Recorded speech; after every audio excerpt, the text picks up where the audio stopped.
Hola, este es su canal Suyapa TV Educativa, su programa Educadores, en otro programa que esperamos sea de su completo agrado. Hoy es 11 de septiembre y en el marco de las fiestas patrias, hoy tenemos preparado un programazo que realmente vendrá a enriquecernos acerca de la vida de este ilustre varón que tanto ha enaltecido a nuestra patria desde sus orígenes, conocido no solamente en Centroamérica, no solamente en América, sino que su fama por su pensamiento libertador ha trascendido más allá del Atlántico. Y pues tenemos preparado este programa que no dudamos será de su completo agrado. Y tenemos para esto la presencia del máster Arnulfo Ramírez y el licenciado Edgar Soriano. Gracias por acompañarnos y no dudamos que su presencia va a contribuir en mucho con este programa y todo lo grande que este será. Y también en el último segmento tendremos al doctor Hispano Durón, que nos acompañará para hablarnos acerca de esta obra monumental de esta película Morazán. Pero vamos a dejar que sean nuestros invitados quienes nos hablen un poquito acerca de lo que están haciendo ellos. ¿Quiénes son ellos?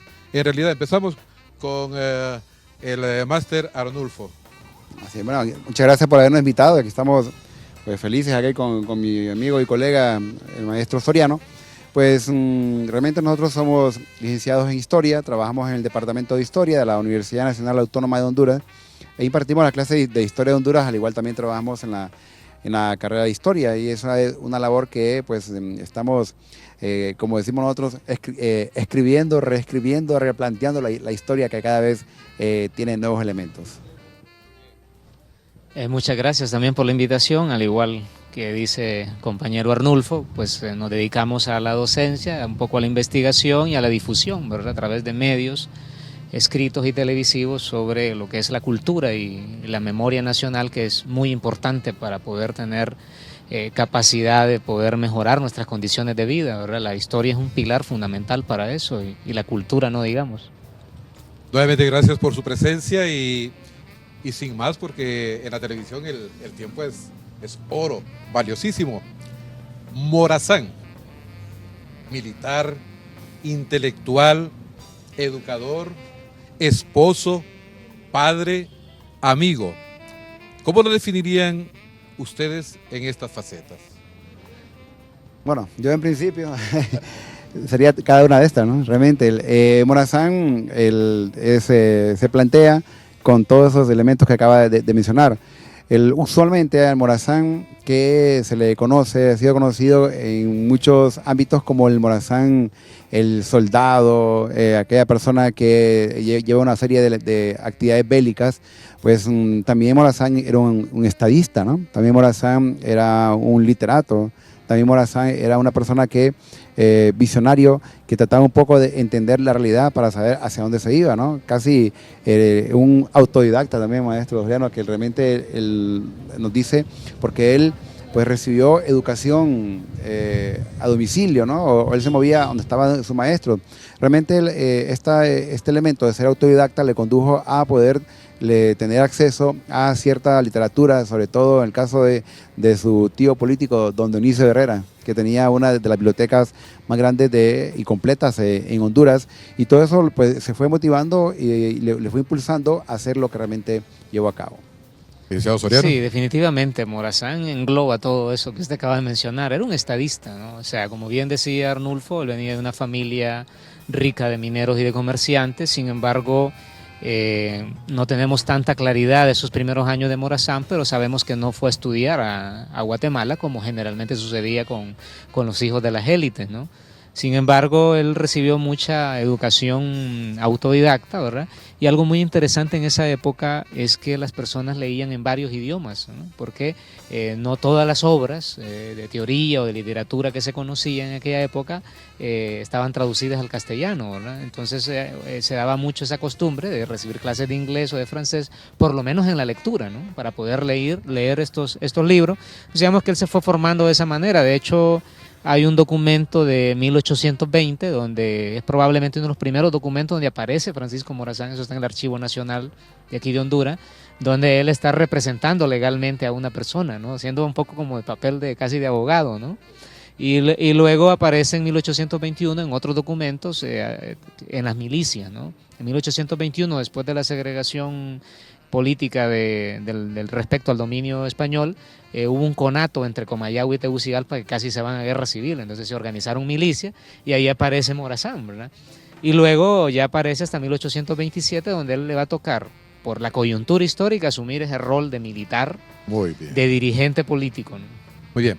Es que es impresionante realmente, porque aquí se especula mucho realmente sobre Morazán. Unos terciando a favor, otros en contra. Y la verdad es que ustedes lo han descrito muy, muy brevemente en este momento, pero de eso tratará este programa, porque creo que la historia habla por sí misma acerca de quién fue Morazán. Bien, pero mientras tanto vamos a ir a un breve contacto con Brian Ramos, que nos trae el ambiente que se vive en la UPN, Universidad Pedagógica Nacional, para saludarlos desde esta feria de la Funda UPN. Vamos contigo, Brian. Muchísimas gracias, el licenciado Jerezano, y a todas esas personas que nos están viendo a través de Suyapa TV Educativa. Pues muy contento de estar este 11 de septiembre aquí en la Universidad Pedagógica Nacional en esta feria Funda UPN, en donde se están llevando a cabo diferentes actividades, y es por eso que nosotros como entidad educativa, como esta Casa de Educación Superior, estamos comprometidos a llevarle todos los pormenores que está sucediendo en esta feria, y es por eso que nuestro queridísimo compañero Ernesto nos va a acompañar acá para que veamos todo lo que se está llevando a cabo en la Universidad Pedagógica Nacional Francisco Morazán, en este año morazánico, previo a que inicien ya las fiestas patrias. Ya iniciamos con el Día de la Bandera Nacional y ahora vamos con el 15 de septiembre, no sin antes recordar la película Morazán, mientras vamos a estar viendo algunas de las demostraciones y algunos de los productos que pretenden poner a disposición de la población estudiantil las personas de Funda UPN.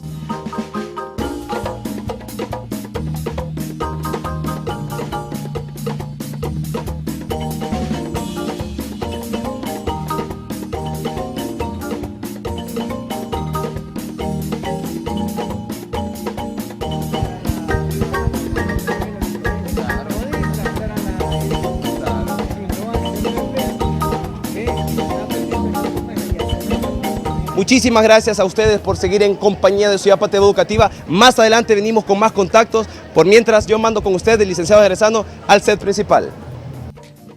Bien, y continuamos ahora después de este pase con Brian Ramos para continuar con esta temática de hoy, Morazán. Todo lo que hemos podido escuchar es la antesala del tema que hoy nos ocupa en esta casa de estudios. Morazán, tu vida ha sido testimonio de amor y entrega a Honduras. Bien, vamos a ver ahora algunos antecedentes biográficos de Morazán, sus padres, hijos, matrimonios, la relación con su tío, etcétera. Bien, en principio, pues como somos historiadores, buscamos también el origen, ¿no?, de Morazán. Y recordemos que el origen de Morazán, pues origen italiano, el apellido verdadero era Morazani realmente.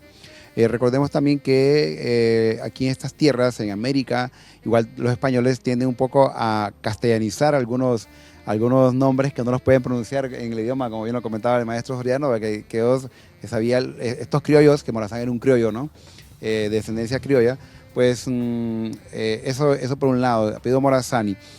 la otra cosa es que su padre, Eusebio Morazán, que pues se dedicaba a los negocios, al negocio de pues, algún bazar, tiendas, etcétera. Y algo interesante que es Morazán, de una u otra forma se va moviendo junto con su padre. Conoce algo que llama la atención, es que Morazán conoce muchas rutas comerciales. Y esas rutas comerciales, ¿por qué? Porque su padre se dedicaba al comercio. Y lo otro es sus hermanos. Hay algo que nos llama la atención a los historiadores, que se dice que Morazán hubo un tiempo que se le consideraba como el anticristo, etcétera. Pero es interesante, Morazán se bautizó por la Iglesia Católica, se casó por la Iglesia Católica, su hermano era sacerdote, su hermana era monja, su mejor amigo era un sacerdote.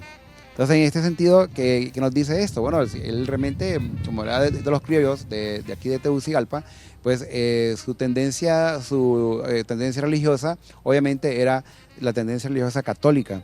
Y el hecho de tener pues, esa unión a la religión católica, pues lo hace como igual que todos los de la época. Y aparte de eso, pues tiene unos hijos que pues están dispersos en toda Centroamérica. Son aproximadamente 5 hijos que se reconocen como tal. El que lleva el apellido Morazán es Francisco Morazán Quesada, y su hija, la que tuvo con su esposa, que el nombre es bastante extenso, que es María Josefa Úrsula de la Santísima Trinidad Lastiri Lozano, viuda de Morazán, que tuvo ahí Adelita, ¿no? Adelita Morazán, que esa también fue la única hija que tuvo con doña María Josefa. Es impresionante todo esto porque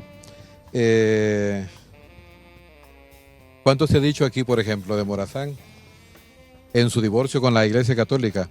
Bueno, yo he escuchado incluso, será verdad, será mentira, porque nos vamos a referir un poco más adelante en sus relaciones con la Iglesia, pues que era masón incluso. Entonces, pero esto lo vamos a ver un poquito más adelante, tenemos un segmento preparado para esto. Mientras tanto, vamos a una primera pausa, ya regresamos, no nos deje.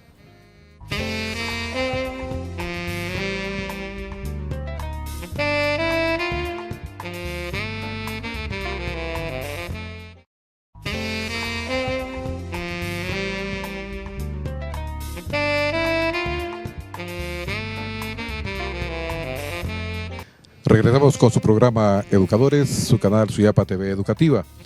Y ya en el segmento anterior, pues dejábamos planteada ahí una pequeña incógnita que podría ser hasta mítica, pues según estoy hablando aquí yo con los compañeros, pero que veremos un poco más a continuación. Hay una batalla que habla mucho de Morazán, como estratega, como militar, su don de mando, buen compañero, etc. Nos referimos a la batalla de la Trinidad. ¿Por qué se considera tan relevante esta batalla y qué repercusiones tuvo en la vida de Francisco Morazán? Mire, la batalla de la Trinidad para Morazán es relevante, ¿verdad? Porque ahí él va a iniciar una serie de triunfos armados, ¿verdad? Que terminarían a las puertas de Guatemala 2 años después, o casi 2 años después, en 1829. Digamos que cuando Morazán se levanta en armas, una vez que las tropas federales en 1827 invaden Comayagua, ¿verdad? Deponen al jefe de Estado Dionisio Herrera, lo llevan en calidad de preso a Guatemala, ¿verdad? Y en esta violenta incursión de las tropas federales que incendiaron varios barrios en Comayagua, entonces Morazán, que era secretario privado de Dionisio Herrera, ¿verdad?, se levanta en armas, ¿no? Empieza a organizar un grupo de milicianos y empieza a hacerle una especie de guerra de guerrilla a las tropas federales, ¿no? Y yo creo que esas primeras semanas de constantes ataques de guerra de guerrilla que Morazán está haciendo y que se le va a ir uniendo mucha gente, ¿verdad? Inclusive gente muy jóvenes como Trinidad Cabañas, por ejemplo, que su padre lo llevó con el hermano a entregarlo a las milicias. Digamos que Morazán va ganando ese respeto, ya no solamente aquí en la provincia de Honduras, sino a nivel de toda la región centroamericana, ¿no? Que está este líder enfrentándose a los conservadores, ¿verdad? Y se va volviendo, digamos, ese personaje así mítico para muchos. Es más, hay un francés que había peleado en las tropas napoleónicas, Nicolás Raúl, ¿verdad?, que había sido años atrás contratado en Guatemala, ¿no?, para entrenar a las tropas federales cuando se iba armando el ejército allá, y él, que seguía más ideales liberales, digamos, que de Europa, decidió venir a alistarse voluntariamente al servicio de Morazán, y creemos que, al igual que Raúl, otra gente que ya tenía un poco más de experiencia empezó a colaborar con Morazán en términos de estrategia, y imaginamos que Morazán, como una persona que está aprendiendo, imagino que fue un proceso de mucha experiencia para él, y cuando llegan a la batalla de la Trinidad, ese 11 de noviembre de 1827, pues utilizaron una serie de estrategias, inclusive para engañar visualmente al enemigo, ¿no? Ahí estamos viendo ya estrategia, estamos viendo en el campo de batalla astucia que le permitió a Morazán y a su gente triunfar en esa batalla y ser el inicio de una época gloriosa y de consolidar lo que él denominaba el ejército protector de la ley. ¿Por qué protector de la ley? Porque en 1827 había habido un golpe de Estado en Guatemala, ¿no? Y que ese golpe de Estado empujaba a que la Constitución de 1824 no se llevara a cabo, porque la Constitución de 1824 traía profundas contradicciones con la participación política del clero, ¿no? Oye, la producción de este programa me estaba reclamando que yo me había saltado una pregunta interesante, pero ahora va a resultar más interesante porque todo el mundo se podrá cuestionar, por ejemplo, cómo un hombre con este espíritu guerrero y que gran estratega, entonces, ¿cómo es que este hombre, un hombre de familia adinerada, llega a dirigir este proceso revolucionario que trastoca los intereses de su propia clase, su familia incluso? Entonces creo que nos ha desvelado algo ya al respecto. Arnulfo, ¿qué papel jugó Morazán en los procesos revolucionarios y los conflictos armados en Centroamérica? Bien, y aquí hay que ver un poco lo que es el contexto centroamericano. Como bien lo comentábamos, pues Morazán, en principio, él nunca fue a una escuela militar. Morazán realmente era un estratega. Hay momentos en los cuales tiene que hacerlo porque le corresponde. Hay que ver también algo, que Morazán, recordemos que él, de los primeros puestos que ocupa así trascendentales, es cuando Dionisio Herrera lo nombra secretario general o secretario de Estado a Morazán. Quisiera aportar de que en realidad lo que se estaba fraguando en este contexto de principios del siglo XIX es que las élites se dividieron, digamos, había un sector de la élite que promulgaba que hubieran reformas políticas, ¿no? Porque los británicos, digamos, o los europeos, principalmente los ingleses, ¿verdad?, que estaban muy acantonados muy cerca del territorio centroamericano y que tenían como bastión a Belice, que estaban negociando con un sector de las élites, pues los ingleses planteaban, y de hecho los ingleses estuvieron apoyando algunos levantamientos en todo el continente contra España, y lo que argumentaban era que deberían de fundar sus propias repúblicas y generar un libre mercado. Recordemos que España controlaba a través de un monopolio, a través de la casa de contratación, las relaciones comerciales, ¿verdad? Entonces digamos que algún sector de la élite miraba con buenos ojos la idea de generar un libre mercado, ¿verdad?, que estuviera totalmente separado de España, ¿no? Entonces en ese contexto muchos sectores de las élites sí promulgaban de que se instalara una república, ¿verdad?, que hubiera libertad de comercialización y facilidades de inversión. Entonces digamos que la gran disputa que se va a dar en este contexto es que tiene que ver mucho con la sociedad corporativa colonial, donde el clero jugaba un papel fundamental, ¿no? Entonces creo que la gran disputa que se va a dar ahí específicamente va a ser entre esta visión de un sector de la élite más abierta hacia las relaciones comerciales de ultramar contra los poderes locales, ¿no?, donde el clero tenía mucha influencia, y por eso va a entrar esa profunda contradicción, ¿no? Y hay que hacer notar también que, bueno, el mismo clero estaba dividido, ¿no?, en lo que son conservadores y liberales, y ahí es donde entra que Morazán sí tiene esos aliados en el clero, pero son de la tendencia, pues, liberal. Y recordemos también que Morazán Incluso sus medidas económicas hay quienes la señalan como revolucionarias. ¿Por qué? Porque en ese momento histórico sí fueron revolucionarias. Él quiso que se llevara a cabo un comercio más amplio, libertad de comercio, libertad de culto, separación de iglesia y Estado. Entonces, en ese momento esas reformas sí fueron revolucionarias y por eso se le tilda a él como un revolucionario también. Muy bien. Y la siguiente pregunta ha causado históricamente algunos resentimientos, algunas confusiones, una diversidad de criterios, pero ustedes que conocen nos podrán realmente ahora hablar con criterio y con propiedad como ustedes lo saben hacer. Con base en los argumentos planteados por algunos autores, Morazán quiso ser enterrado en San Salvador. ¿Esto es cierto? ¿Y por qué? Bueno, sí, digamos que cuando desde el inicio que Morazán fue formando su ejército, en El Salvador, digamos que tuvo una buena recepción, ¿no? Sus milicias estaban conformados por muchos salvadoreños, inclusive en mandos de dirección, en mandos intermedios, ¿verdad?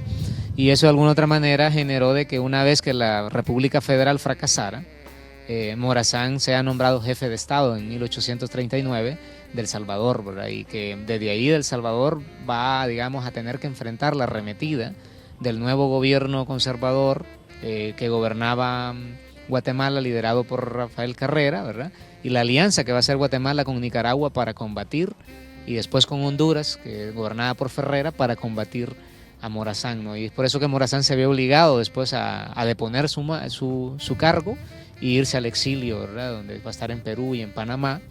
Entonces digamos que él guardó ese sentimiento, ¿no? Por esos salvadoreños aguerridos y por ser ese último reducto que él va a tener, digamos, antes de irse al exilio, de querer sostener y combatir al nuevo régimen en Guatemala.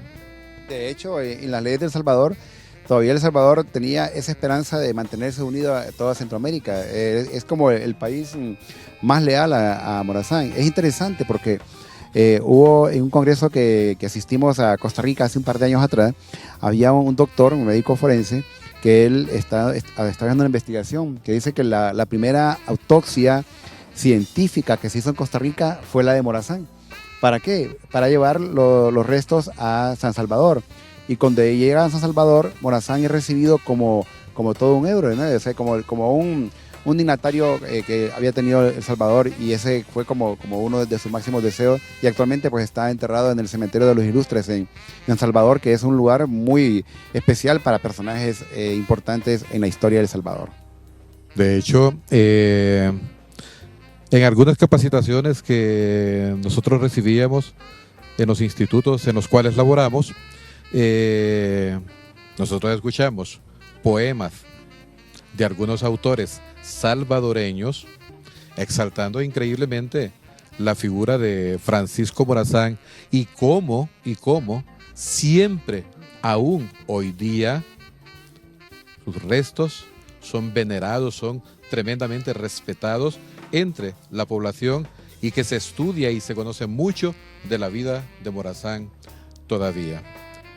Son cosas que nos dejan mucho que pensar realmente a nosotros como hondureños, pero la historia habla por sí misma. Seguiremos hablando enseguida, después de esta pausa. Ya regresamos.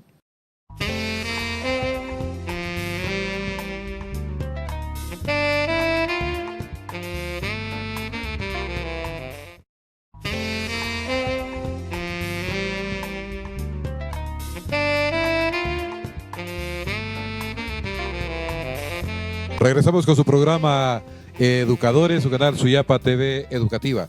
Continuamos hablando de Morazán, pero como estamos en el marco de las fiestas patrias y ya para la presentación de la gran obra, la película Morazán, nos acompaña el doctor Hispano Durón, quien estará también con nosotros ahora para hablarnos un poco acerca de la película. Saludo, Hispano. Muchas gracias, don José Luis. Para mí es un grato placer estar aquí compartiendo con los compañeros invitados y especialmente con usted, a quien lo tuve de profesor en el Instituto San Miguel. Muchas gracias y bienvenido nuevamente.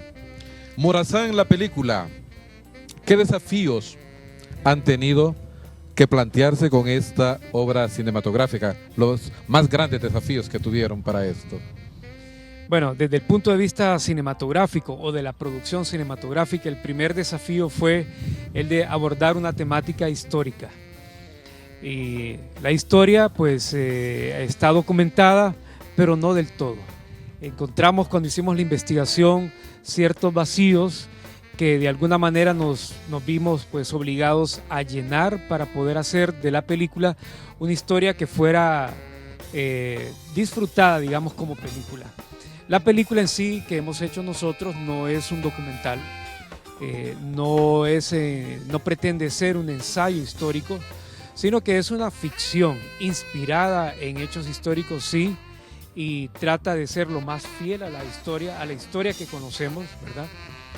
Pero pues a fin de cuentas es un drama sobre un personaje que se vio enfrentado a serias dificultades.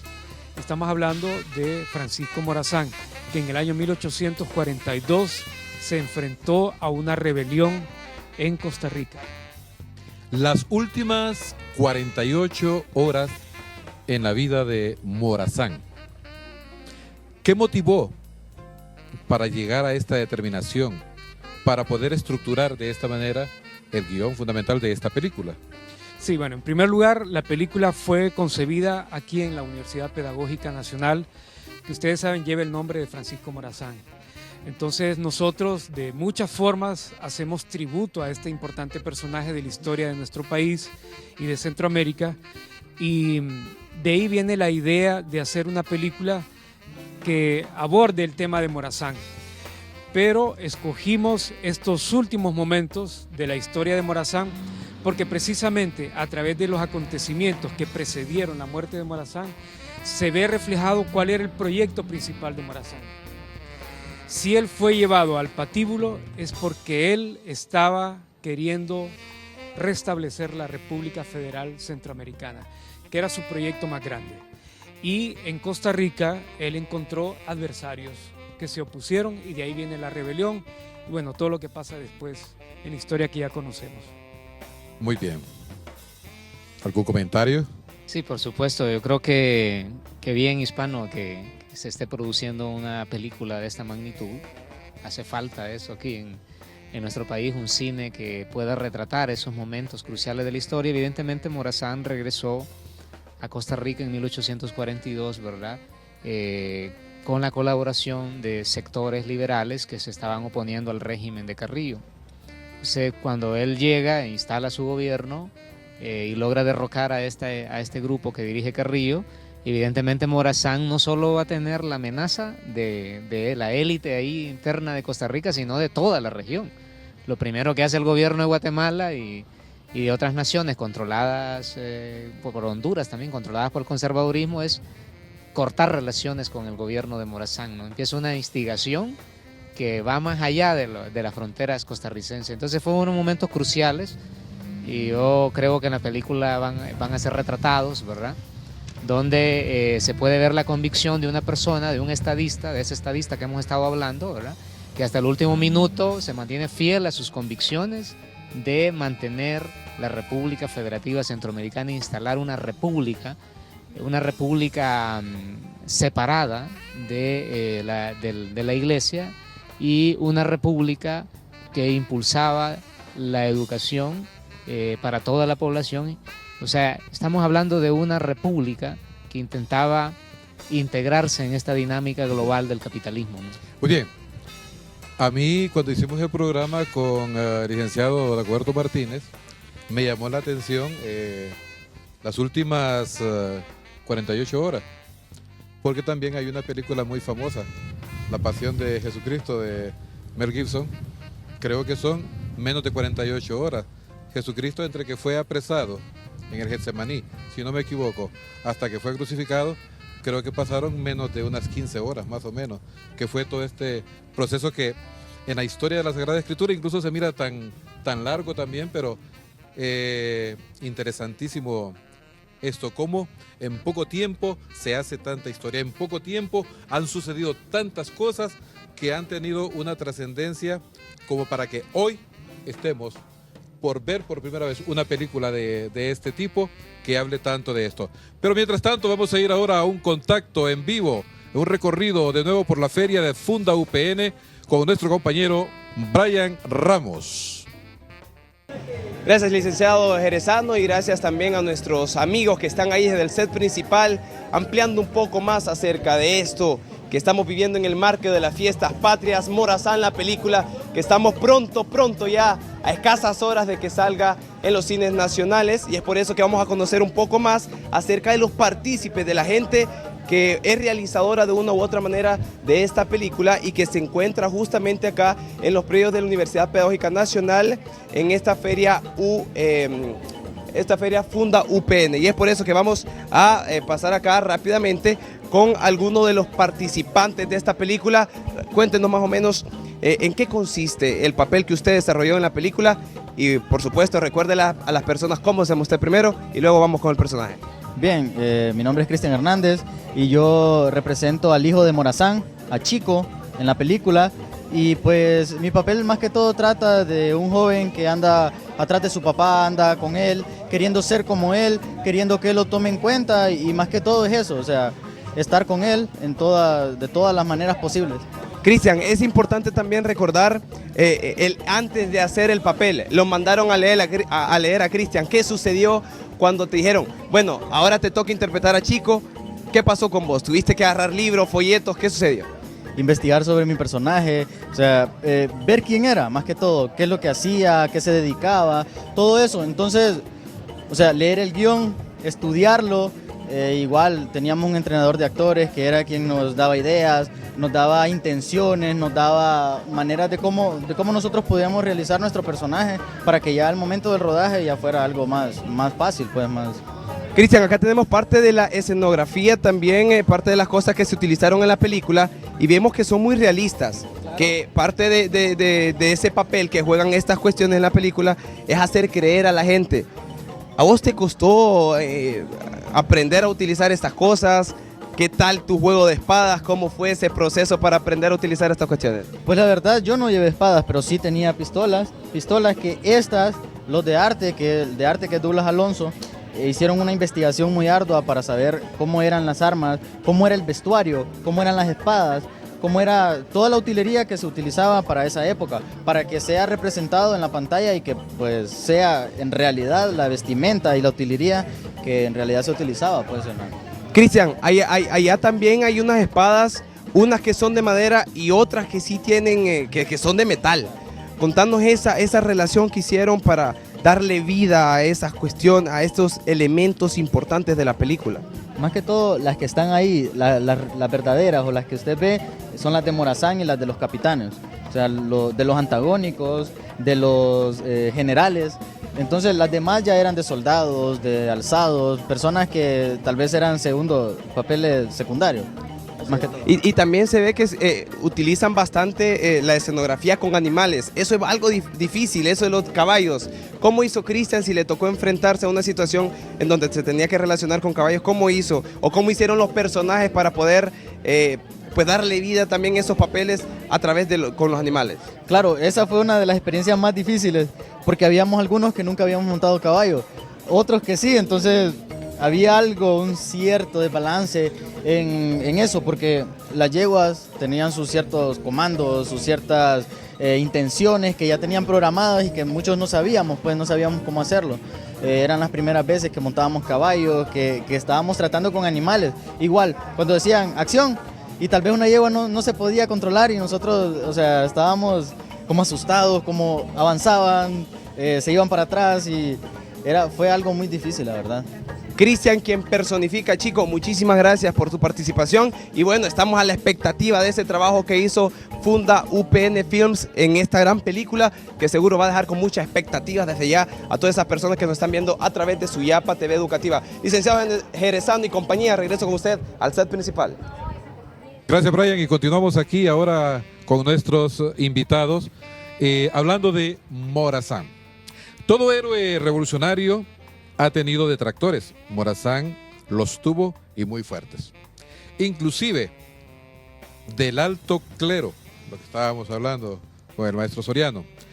¿Qué base o soporte científico se puede tener sobre este controvertido tema, ya que la película tiene un componente educativo y bibliográfico?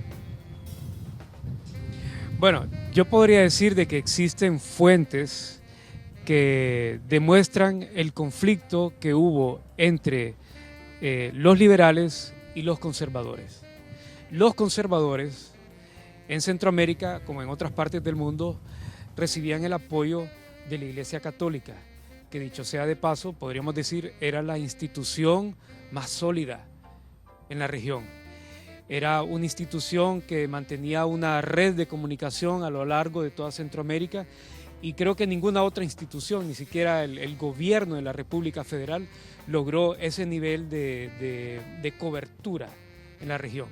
Entonces, en Costa Rica, cuando Morazán está ahí, existe la autoridad de la Iglesia Católica, que es el vicario foráneo, porque no había obispado en ese momento en Costa Rica, y en ese momento fue el presbítero José Gabriel del Campo. Él residía en Cartago y Morazán estaba en San José. Había en esa época un pleito entre las dos ciudades porque se estaban disputando ser la capital del estado. Y Morazán, al mismo tiempo que instaló su gobierno en San José, hizo trato con los conservadores de Cartago. Lo que pasó más adelante es que este grupo de conservadores de Cartago, que en un principio formaron una cierta alianza con Morazán, se echaron para atrás y terminaron traicionándolo, ¿verdad? Entonces sí hay documentos que demuestran que Morazán tuvo ese conflicto con ciertos sectores de la iglesia, los sectores conservadores. Al mismo tiempo podemos decir que hay documentos que prueban que otros sectores de la iglesia no tuvieron la misma actitud con Morazán, que sirvieron incluso a manera de conciliadores. Por ejemplo, el presbítero José Castro en San José fue el mediador entre Morazán y los alzados, y era una persona que respetaba mucho a Morazán, y por eso es que él se prestó para ser un mediador. Eso es lo que puedo decir, sí. Digamos. No, tú estás en lo correcto. Si yo, antes de tu participación también, aquí el maestro Soriano nos aclaraba esto, de las diferencias que había dentro de la misma iglesia. Por consiguiente también Morazán tenía amigos y tenía detractores. Entonces, y hablando más claramente, parece que más detractores que amigos. Entonces, esto evidencia lo que entiendo yo pretende darnos a conocer esta grande película que estamos esperando. Pero, Hispano, hay una cuestión aquí un poco más técnica que queremos preguntar. ¿Cómo ha sido todo este proceso para esta monumental obra? Los castings, los ensayos, montajes, rodajes y la selección de los equipos y los técnicos que se han ocupado para esta obra. Sí, solo quisiera agregar al tema que estábamos hablando anteriormente, porque siento que quedaría incompleto si no mencionamos, y tal vez ustedes ya lo dijeron, que Morazán profesaba la religión católica. No, ya, correcto. ¿Verdad?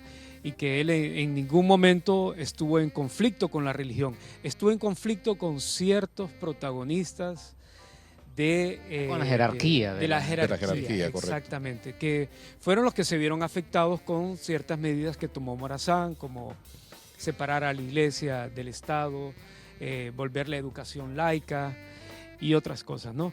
Pero Morazán era un católico y fue precisamente el presbítero José Gabriel del Campo, el vicario, quien confesó a Morazán antes de que él se condujera al patíbulo, ¿verdad? Entonces, volviendo al tema de la producción, la película, pues como es una película de época, requirió de muchas personas para que pudieran trabajar en la ambientación de la época. Estamos en Costa Rica en el año 1842 y fue necesario trabajar con un equipo de artistas liderados por Douglas Alonso, un director de arte que se ocupó de diseñar los vestuarios de la época, confeccionarlos, los fusiles que se usaban en la época, tuvimos que mandar a fabricarlos a partir de un fusil real que conserva un profesor de aquí de la universidad, profesor Miguel Ángel Cabrera, que él conserva una reliquia de un fusil de fabricación inglesa que se usaba en la época aquí en Centroamérica. Y a partir de ese modelo mandamos a construir varios fusiles, pistolas y bueno, aquí en la universidad mandamos a construir escenarios también, porque no encontramos interiores de casas que conservaran el aspecto de la época también. Muy bien. Y pregunta ahora importantísima. Estamos llegando ya casi al final del programa. Y hay una pregunta aquí, como quien diría la pregunta del millón, porque hoy, precisamente este 11 de septiembre, hoy tenemos precisamente de esta grande obra, esta película, Morazán, que mucho se ha hablado de ello, estamos siendo partícipes todos nosotros de la promoción para esta película y sabemos, pues estamos hablando de extracámaras, incluso de todo lo que se está brille como tiene que brillar. Entonces nos lleva a una cosa que tenemos que preguntarle también a nuestros invitados. ¿Cuál fue el más grande legado que nos ha dejado nuestro héroe Francisco Morazán? Pregunta al millón, como usted dice, ¿no? Claro. Y ahí depende de la percepción de cada quien, ¿no? Como la mire. Muchos hablan de la unión, el deseo de mantener una sola patria, Centroamérica, ¿no? Y Morazán tiene algo interesante, que Morazán es prócer y héroe, tiene esos dos elementos. Ese ejemplo a seguir de Morazán. En principio yo lo veo como ese deseo de hacer de Centroamérica una sola patria, no que cada país sea, por así decirlo, fraccionado, sino que un solo país. Y ese fue su ideal, esa fue su lucha, murió por eso.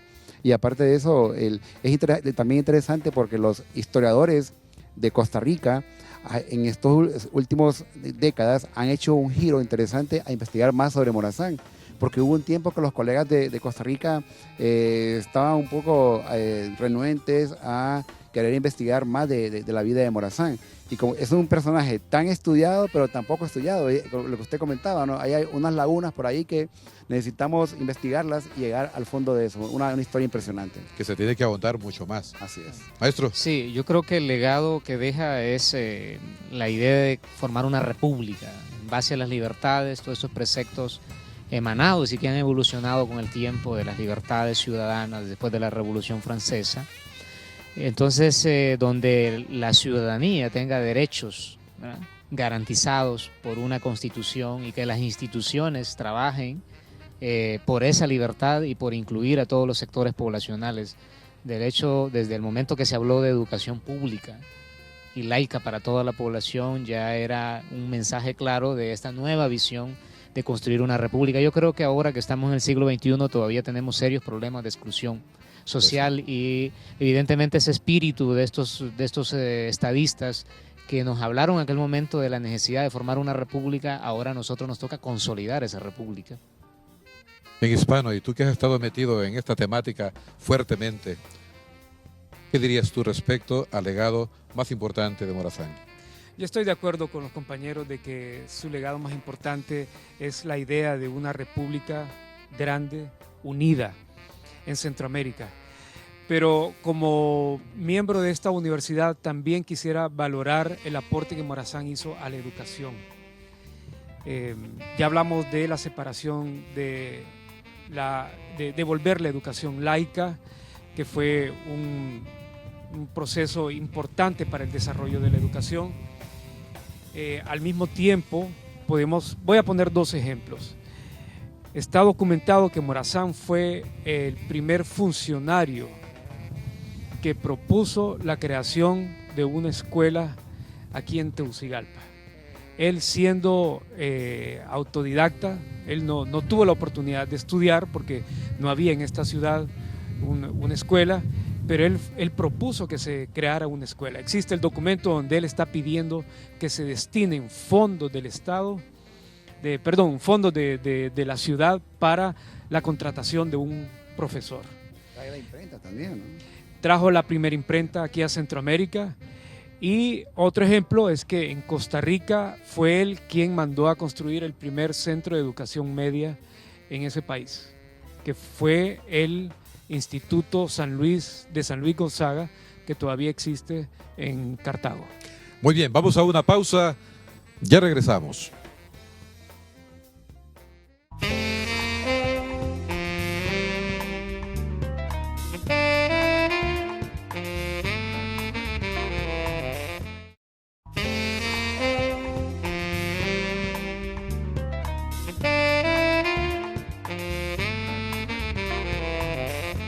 Y continuamos con este programa, ya casi llegando a su fase final. Una pregunta, ¿habrá Morazán 2? Posiblemente, no lo puedo asegurar. Sería una pregunta para los productores de la película y quizás sea necesario ver primero cuál es la reacción del público. Si el público pide una segunda película de Morazán, yo creo que habría mucha voluntad para poder hacerla. Es que la pregunta surge porque las últimas 48 horas de la vida de Morazán. Entonces, aquí hemos hablado de la batalla de la Trinidad, la importancia que tuvo, donde él pudo manifestarse como estratega y dónde está Morazán estadista y tanto más. Entonces, por eso nos queda un poco así el pique de ser habrá Morazán 2, pero obviamente lo que tú dices, la respuesta del público creo que determinará en gran forma. Por eso tenemos que invitar definitivamente a toda nuestra población para que pueda asistir a presenciar en todas las salas del cine esta monumental obra que esperamos no solo que satisfaga, sino que supere por mucho las expectativas que todos tenemos acerca de esta. Y ya terminando, preguntamos a nuestros invitados qué llamado hacen ustedes a la población hondureña en apoyo a este proyecto cinematográfico de la obra de Morazán. Bueno, que vayamos al cine, ¿verdad? Porque pocas veces tenemos esta oportunidad de ir a ver una película sobre un personaje de la magnitud de Morazán que logra reconstruir un momento histórico bastante crucial en la historia centroamericana, y la verdad que sin duda esta película va a ser una película referente, ¿verdad?, del cine nacional, porque nos va a introducir en ese pasado que necesitamos reconstruirlo para tener mayor conciencia de nuestras identidades culturales, de la construcción republicana y de las instituciones nacionales. Arnulfo. Igual, realmente es una película, como bien lo comentaba el maestro Hispano Durón, está pues investigada con elementos históricos y eso le da como el toque de importancia científica a la misma, y sí, va a abrir nuevas puertas, nuevas oportunidades para que se siga trabajando de estos personajes, Francisco Morazán, Dionisio Herrera, Valle, que necesitamos recuperarlos. Así que en principio pues hay que ir, y de paso felicitamos al maestro Hispano Durón por ese trabajo que se está haciendo, igual a la Universidad Pedagógica Nacional, porque sí vale la pena y estamos haciendo historia. Hispano Durón, el doctor Hispano Durón, placer haberte tenido en el programa también, después de haberte tenido en las aulas escolares hace bastantes años, y con estas vueltas y las satisfacciones que la vida nos da, tenerte aquí, ahora como director de esta película que sabemos que va a llenar mucho la vida de nuestra población. Tus palabras de despedida. Bien, quiero invitar a todos los espectadores de este programa para que asistan a la presentación de la película Morazán y que vengan a ver la película con espíritu crítico. Nosotros queremos que el público disfrute la película, pero que al mismo tiempo salga provocado, estimulado, motivado a estudiar un poco más acerca de la historia de nuestro país y la historia de Centroamérica también, y un poco más acerca de la historia de este importante personaje de nuestra historia, Morazán. Pues hemos hablado hoy bastante acerca de Morazán, acerca de su obra y de esta película que esperamos pues como lo hemos dicho ya como 4 o 5 veces, satisfaga lo que nosotros esperamos de ella. Y que la Fundafilm, creo que se llama, ¿verdad? La Funda UPN Film, Funda UPN Films. que la marca de esta fundación, ¿verdad? Pues bien, que pueda también ver no solamente materializada la película, sino también la respuesta del público que sea muy adecuada para ellos. Este ha sido su programa Educadores, su canal Suyapa TV Educativa. Hasta el próximo programa.